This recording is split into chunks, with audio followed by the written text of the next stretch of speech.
Šį vakarą kalbame apie vieną svarbiausių bendro gyvenimo su šunimi elementų, paklusnumo elementų, tai yra kvietimas šuns vardu. Ar dažnai būna taip, kad išeinate pasivaikščioti ten, kur aplinkui daug kitų šunų ir jūsų šuo nenori jūsų girdėti?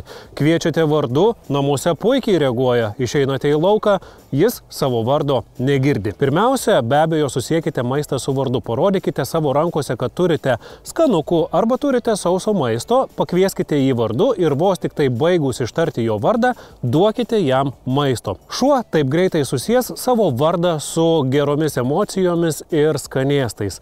Vėliau, išėję pasivaikščioti į lauką, kvieskite jį vardu. Vos tik tai šuo pasižiūrėjo, judėkite nuo jo, girkite jį ir vos tik tai atbėga iš kišenės, iš karto ištraukite maisto.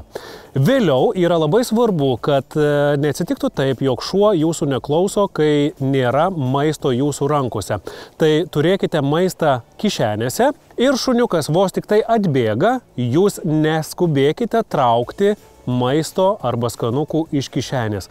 Palaukite, jis žiūri į jūsų akis ir tuomet pagirkite ir duokite maisto. Vėliau, priklausomai nuo to, kaip jūsų šuo reaguoja į savo vardą skirtingose vietose, taip galite pasirinkti, kokį skanuką duoti. Siūlyčiau naudoti tą kasdieninį maistą, kurį duodate ryte, per pietus ir vakare.